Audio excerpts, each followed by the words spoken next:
ආයුබෝවන් කියලා පිළිගන්නවා IT වඩු YouTube channel එකට. ඉතින් මේ මගේ Snake Xenzia game එකේ part 3 වීඩියෝ එක.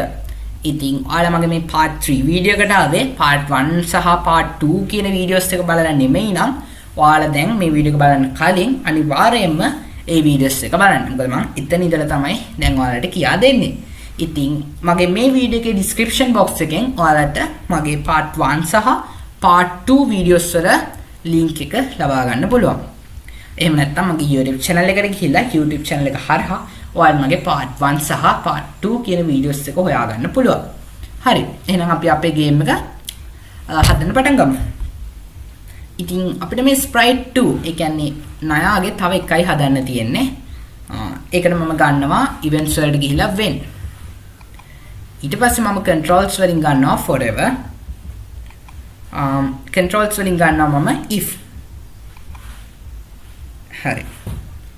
ඊට පස්සේ මම යනවා sensing වලට. එතනින් මම ගන්නවා touching.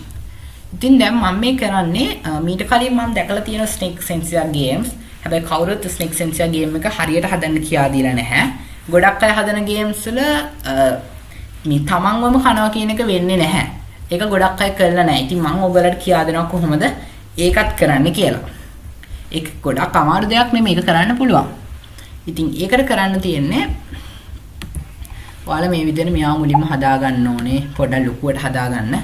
ඊට පස්සේ මේ color කියන එක තියෙන්නේ. මේ පළවෙනි color කියන එක ඒක උඩ ක්ලික් කරන්න. එතකොට ඔයාලගේ cursor එක මෙහෙම අතක් බවට පත් වෙයි. ඔයාලා දන්නවා අපි මෙහෙම තමයි color එකක් select කරන්නේ මේ scratch මේ 2 කියන එකේ. ඉතින් ඊට පස්සේ මම ඒක අරගෙන ගිහිල්ලා මෙන්න මේ කළු dot එක ඔයාලට ඒක සිලෙක්ට් කරන්න පුළුවන් වෙන්න ඕනේ. මේ නයාගේ ඉස්සර. එතකොට මේ මෙතන පාට වෙනස් වෙනවානේ. දැන් අපි මෙන්න මෙතන කළු පාට තියෙනකොට මෙතන පාට වෙනස් වෙනවා. ඉතින් ඔයාලා එතන ගිහලා මෙන්න මෙහෙම කළු පාට සිලෙක්ට් කරලා මේ කලර් කියන තැන පාට වෙනස් වෙනවාද කියලා බලලා ක්ලික් කරන්න. හරි. එතකොට මේ කලර් එක ඇඩ් වෙනවා. ඊට පස්සේ ඊළඟ එකට ඒක උඩ ක්ලික් කරලා ගිහිල්ලා කොළ පාට ඒ කියන්නේ නයාට ගත්ත සාමාන්‍ය පාට උඩ ක්ලික් කරන්න. හරි. දැන් අපි ඒක හදාගත්තා. ඊළඟට අපි පොඩි එකක් ගන්නවා මේක පොඩ්ඩක්. ඊට පස්සේ මේ තියෙන set speed to 0 broadcast game over කියන එක අපි ඒක duplicate කරගන්නවා. කොහොමද ඒක duplicate කරන්නේ? මෙන්න මේ පළවෙනි එක duplicate කියන එක. ඒක උඩ මෙහෙම ක්ලික් කරලා මේ set speed කියන එක උඩ ක්ලික් කරනවා. එතකොට මේ දෙක duplicate වෙනවා. ඊට පස්සේ මම මේ duplicate එක අරගෙන ගිහිල්ලා මෙන්න මෙහෙම මේකට set කරනවා. හරි. අපි දැන් මේ ඔක්කොම ටික හදලා ඉවරයි. දැන් අපි නයාවත් ප්‍රෝග්‍රෑම් කරලා ඉවරයි. දැන් අපිට තියෙන්නේ අපේ අන්තිම ප්‍රෝග්‍රෑම් කොටස. ඒ තමයි game over කියන මේ නම තියෙන්නේ. මෙන්න මේ නම ප්‍රෝග්‍රෑම් කරන්න තමයි අපිට දැන් ඉතුරු වෙලා තියෙන්නේ.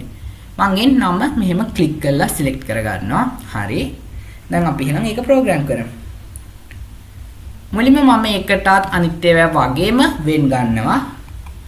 ඊට පස්සේ මම යනවා data වලට ගිහිල්ලා මම කියනවා hide variable එතෙන්දී අපිට තව එක variable එකක් හදාගන්න සිද්ධ වෙනවා. ඒ තමයි score කියන variable එක. ඉතින් මම ආයෙත් යනවා මේක variable වලට ගිහිල්ලා variable name එක දෙනවා score කියලා. හරි.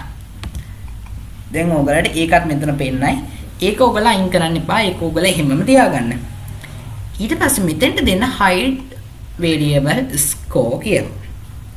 හරි. ඊට පස්සේ looks වලට ගිහලා ආයෙත් hide කියන එකක් දෙන්න. looks වල තමයි මේ hide කියන එක show කියන එක තියෙන්නේ. ආයෙත් යනවා මම events වලට. events වලින් ගන්නවා මම තව එක වෙන්න එකක් ගන්න. ඒක අපිට ඉස්සරහට ඕනි වෙනවා. මම ගන්නවා when I received game over කියන එක. මේ තියෙන්නේ. ඉතින් මෙතන game over නැතුව message වන්නන් තියෙනවා. ඔයාලා මෙහෙම game over කියන එක ක්ලික් කරගන්න. when I received game over. දැන් යන්න ඕගොල්ලෝ looks වලට ආයිත් එතනින් දාන්න switch backdrop to මේ xy grid කියන එක නෙමෙයි backdrop 1. අපි අර කළු පාට background එකක් හදාගත්තා. අන්න ඒක. ඒකේ නම ඕගොල්ලෝ බලන්න ඕනේ දැන්. කොහොමද ඒකේ නම බලන්නේ? හරිම ලේසි. මේක උඩ මෙහෙම ක්ලික් කරනවා. backdrops වලට යනවා. දැන් ඕගොල්ලෝ මේ තියෙන මේ දෙකේම නම් මේ බලා ගන්න පුළුවන්. දැක්කනේ? මේකේ නම backdrop 1. ඉතින් මම ආයෙත් යන sprites වලට script. හරි. switch backdrop to backdrop 1. දැන් මම කියනවා show කියලා. show ඒ කියන්නේ පෙන්වන්න. ඊට පස්සේ මම data වලට ගිහිල්ලා show variable කියන එක දෙනවා. show variable මෙතනින් score. හරි. තව එකයි අපිට හදන්න තියෙන්නේ. ඒකට මම වෙන් එක කලින්ම ගත්තා. දැන් මම යනවා controls වලට. ගිහලා මම දෙනවා forever එක. ආයෙත් මම යනවා data වලට.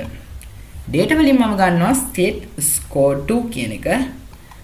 මෙතෙන්දී ඔයගොල්ලෝ මේක හරියටම හදාගන්න. මේක ටිකක් අමාරුයි. set score 2 0 කියන එක තමයි වෙනස් කරන්නේ. මම යනවා operations වලට. operators වලට. අපි මීට කලින් එක පාවිච්චි කළේ නැහැ.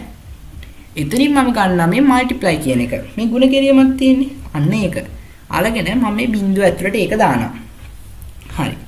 ඒක මේ එක පැත්තකට මම දානවා 100 කියලා.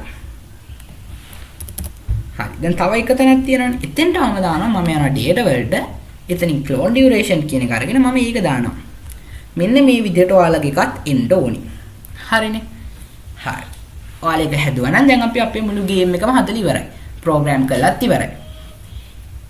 ඊට පස්සේ ඔයාලට දැන් ලාවට වගේ මෙතන පේනවා නේද මේ ගේම් ඕවර් කියන එක මේ පේන්නේ සුදු පාටට. ඕගොල්ලෝ ඒක යටට මේ ස්කෝර් කියන එක ගෙනහලා තියන්න ඕනේ මෙන්න මෙහෙම. හරිනේ. දැන් ඔයාලා මේ ස්කෝර් කියන කුඩ එක සැරයක් ක්ලික් කරන්න. එතකොට මෙන්න මේ විදිහට ස්කෝර් කියන එක වෙනස් වෙයි. ඔයාලා ඕනනම් බලන්න මේ එක එක ආයෙත් ඩබල් ක්ලික් කර කර බලන්න ඒක එක එක විදිහට වෙනස් වෙනවා. ඉතින් මම හිතන්නේ මේ විදිහ තමයි හොඳම. මම ඒක මෙහෙම තියනවා. හරි. අපි අපේ ගේම් එක හදලා ඉවරයි. අපි එහෙනම් දැන් අපේ ගේම් එක ප්ලේ කරලා බලමු කොහොමද මේ ගේම් එක වැඩ කරනවද හොඳද කියලා.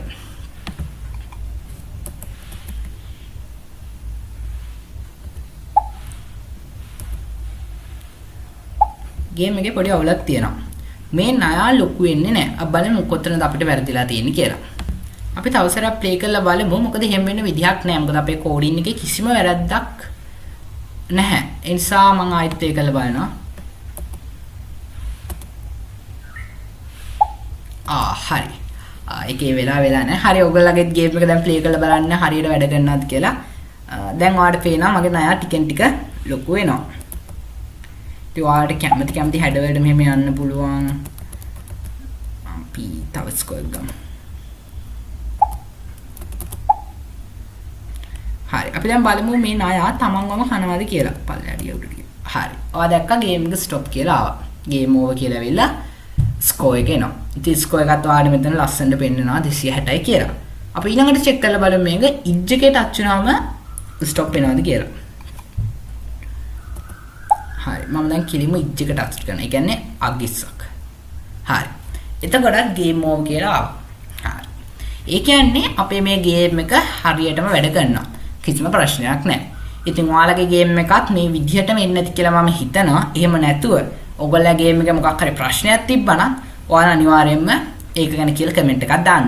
ඒ වගේම තමයි ඉතින් මේ ගේම් එක හොඳද මම හොඳ වීඩියෝ එකක් කළාද පැහැදිලිව මම කියා දුන්නද මේ දේවල් ගැනත් ඔයාලගේ අදහස කමෙන්ට් එකක් විදියට දාන්න. ඒ වගේම තමයි ඔයාලගේ වෙන යෝජනා තියෙනවා නම් මොන හරි අලුත් ගේම් අදහස් තියෙනවා නම් ඒවත් කමෙන්ට් එකට දාන්න. මම ඔයාලගේ කමෙන්ට්ස් අනිවාර්යයෙන්ම බලනවා. ඉතින් ඔයාලගේ මොන හරි ගේම්ස් ඔයාලා හදන්න කැමති ගේම්ස් තියෙනවා නම් ස්කූල් ප්‍රොජෙක්ට්ස් තියෙනවා නම් ඒවා මට දාන්න. මම එතකොට ඔයාලට ඒවා හදන වීඩියෝ එකක් අනිවාර්යයෙන්ම අරන් එන්නම්. ඉතින් IT වැඩ YouTube channel එක subscribe කරන්න අමතක කරන්න එපා. මොකද ඔයා මගේ YouTube channel එක subscribe කරොත් ඔයාලට මේ වගේ videos ගොඩක notifications ගන්න පුළුවන්. ඒ වගේම තමයි ඔයාලා අඳුරන අයත් එක්ක මේ වීඩියෝ එක share කරගන්න. ඒ වගේම යාළුවත් කියන්න මගේ YouTube channel එක subscribe කරන්න කියලා. ස්තුතියි හැමෝටම ඉතින් මගේ මේ වීඩියෝ එකත් එක්ක එකතු වුණාට. ඉතින් අපි ඊළඟ දවසේ තවත් අලුත් scratch වීඩියෝ එකක් එක්ක හම්බෙමු.